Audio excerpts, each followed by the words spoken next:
खबर ये आ रही है कि यूनाइटेड अरब एमिरेट्स जो है, जो कि पाकिस्तान का भी बड़ा करीबी पार्टनर है, लेकिन वो भारत से जो आकाश एयर डिफेंस सिस्टम है वो ले रहा है। 5 अगस्त को पता नहीं क्या कुछ ऐसा होने वाला है। शर्म का मुकाम, यानी जिन्हें भाई समझा जाता है, जिन्हें ब्रदर समझा जाता है, वही पुष्प पर खंजर लिए खड़े निकले हैं। मौलाना मसूद अजहर के बारे में मैंने बार बार ये कहना कि हम ट्रैक कर रहे हैं उन्हें, अब इसका मतलब क्या है ये आप मुझसे ज्यादा जानते हैं। और बयानियां बना रहे हैं कि हम ग़ज़वाए हिंद कर रहे हैं।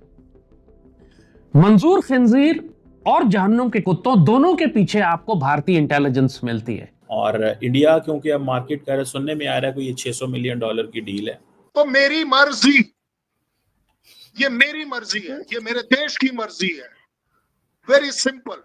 हम किसी से किसी को पूछ कर नहीं देते, हम नेटो कंट्री नहीं है। अभी कल ही की बात है, monsoon session of the parliament, भारतीय वजीर आजम ने खिताब करते हुए कहा कि ऑपरेशन सिंदूर कंटिन्यू कर रहा है। इन सब के डीएनए में पाकिस्तान से दुश्मनी और हसद घुसा हुआ है।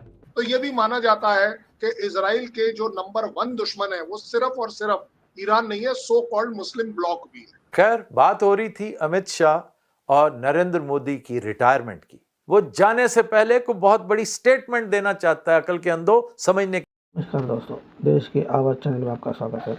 यही भारत आ रहा है आकाश एयर डिफेंस सिस्टम डील करने के लिए, जो 600 मिलियन की डील है।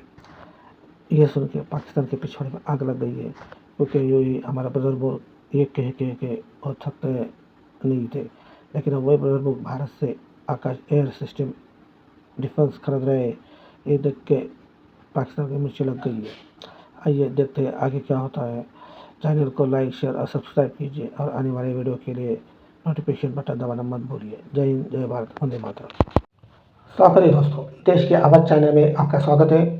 आप तो मेरी वीडियो पूरी देखते हो, लेकिन मेरे चैनल को सब्सक्राइब नहीं करते हो, तो प्लीज़ मेरे चैनल को सब्सक्राइब कीजिए और मेरे आने वाले वीडियो के लिए नोटिफिकेशन बटन दबाना मत भूलिए। जय हिंद, जय भारत, वंदे मातरम। बात हो रही थी अमित शाह और नरेंद्र मोदी की रिटायरमेंट की। एक लम्हे के लिए सोचिए कि ये कौन दानिश्वर हैं जो आपको बताते फिर रहे हैं कि जी उनकी तो अब सुनता ही कोई नहीं, वो तो नियर रिटायरमेंट है। नए लोग आएंगे, उनके साथ बातचीत होगी, देखा जाएगा।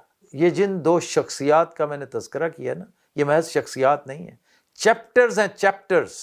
इनको तवील अरसा तक याद रखा जाएगा, कोट किया जाता रहेगा। ये वो लोग हैं जिन्होंने तारीख का धारा मोड़ने की भरपूर कोशिश की और आइंदा भी जाते जाते करेंगे।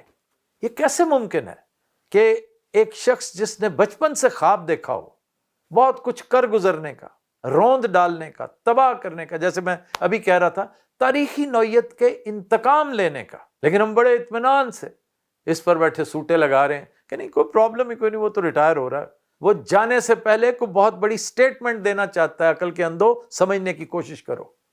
ये कैसे हो सकता है कि शिकस्त खुर्दगी के इस आलम में वो रिटायरमेंट का तौक गले में डाले और सारी उम्र के लिए जलील और रुस्वा होता रहे? वो अपनी सी कोशिश करेगा कि नहीं करेगा? अब आप कह सकते हैं कि जी करेगा तो करने दो, हम भी वेले नहीं बैठे, हम भी आगे से मसरूफ हैं। तो भाई अपेरेंटली ना तुम उस तरह से मसरूफ नजर आते हो और ना इस तरफ से। जब इस तरफ से मैं कहता हूं तो इसका मतलब है कौम को यकजा करना। तुम्हें आने वाले दिनों में इसकी अशद जरूरत होगी, फिर अपीलें करते फिरोगे, फिर मांगते फिरोगे, और इस दफा इस अपील का हशर वही होगा जो शहबाज शरीफ की मांगे तांगे की अपील का होता है कि मैं मांगने वाला तो नहीं हूं लेकिन मजबूरी है। इसलिए अक्ल के नौखुन लें और इन चंद दिनों को गनीमत जाने। इस स्टेट में आप मुझे बताइए, ये अगर गोलमेज कॉन्फ्रेंस भी कर ले, जिरगा भी कर ले, तो उसमें से क्या निकल कर आएगा? इन्होंने टीटीपी का नाम नहीं लेना, उसके खिलाफ बयान नहीं देना। जब तक ये बयान ना दे खुलकर टीटीपी के खिलाफ, जब तक वो ये ना कहें कि हम पाकिस्तान के साथ रहना चाहते हैं, हम जहन्नुम के कुत्तों का नैरेटिव कबूल नहीं करते, जब तक ये खुल के ना कहें कि ये सारा फसाद इंडिया बर्पा कर रहा है पाकिस्तान के अंदर, जब तक ये खुल के ना कहें कि अफगान तालिबान मुनाफिकत और हरामीपन कर रहे हैं पाकिस्तान के साथ, तो समझ लें ये सब मुनाफिक हैं, झूठ बोल रहे हैं, मक्कारी कर रहे हैं, धोखा दे रहे हैं, फ्रॉड कर रहे हैं पाकिस्तान की रियासत और अवाम के साथ। इनकी मक्कारियों और धोखेबाजियों में मत आना। ये साफ इनको इनके बयानात आने चाहिए और इनका अमल नजर आना चाहिए कि ये जहन्नुम के कुत्तों के खिलाफ रियासत पाकिस्तान का साथ दे रहे हैं। अफगान तालिबान की सख्त सरजनिश और डांट टपट करने की जरूरत है। खुल के बयान दें कि हम अफगान तालिबान की ये मुनाफकत कबूल नहीं करते। अफगान तालिबान बयान दें कि वो पाकिस्तान की रियासत के मौजूदा नक्शे को कबूल करते हैं, ड्यूरल लाइन को सरहद तस्लीम करते हैं और जहन्नुम के कुत्तों को खवारिज और काफिर समझते हैं। अगर अफगान तालिबान ये बात नहीं करते तो आप उनको उसी तरह दुश्मन ट्रीट करें जैसे इंडिया को ट्रीट कर रहे हैं आप। मुनाफकत और मक्कारी और धोखेबाजी इसमें मत आ जाए उनकी लफाजी में, जो चक्कर मकर दे के आपको अल्फाज में उल्लू बना के भेज देते हैं कि हमसे एग्रीमेंट करते रहे तो हमारा ट्रेड होता रहे, तो हमारे जनाब पैसे देते रहे, हमारा ट्रांजिट ट्रेड भी चलेगा, हमारी रेलवे लाइन भी चलेगी, हमारे अंदर माइनिंग भी होगी, हमें सरमायाकारी भी आएगी, लेकिन हम पाकिस्तान तोड़ने के लिए जहन्नुम के कुत्ते भेजते रहेंगे, क्योंकि जिन इलाकों में हम भेज रहे हैं वो पाकिस्तान तो है ही नहीं, वो तो वैसे ही अफगानिस्तान है, लिहाजा हम पाकिस्तान के खिलाफ तो जंग ही नहीं कर रहे, हम तो अपने इलाके आजाद करा रहे हैं। ये मुनाफिकत पाकिस्तान के नेगोशिएटर्स को समझ नहीं आती और मोहसिन नकवी साहब को तो बिल्कुल भी नहीं आती। तो ये नसीहत वक्त पे करनी जरूरी थी आपको पाकिस्तान के पॉलिसी मेकर्स को, क्योंकि अब आप बिठा रहे हैं जिरगे, तो अच्छी तरह समझ लें। कबायली इलाकों के बड़ों को भी बुलाएं, उनसे पूछे कि एक दफा फैसला करोगे पाकिस्तान या जहन्नुम के कुत्ते खवारिज। अगर तुम चाहते हो कि खवारिज, तो हम पाकिस्तान आर्मी वहां से निकाल लेते हैं, हमें कोई जरूरत नहीं अपने शहजादे मरवाने की। अगर तुम लोग जहन्नुम के कुत्तों के साथ रहना चाहते हो तो फिर देखो जहन्नुम के तो कुत्ते तुम्हारे साथ क्या करेंगे, लग पता जाएगा तुम लोगों को। फिर तुम पाकिस्तान आर्मी को पुकारोगे जैसे सवात के लोग पुकार रहे थे कि हमें आकर बचाओ।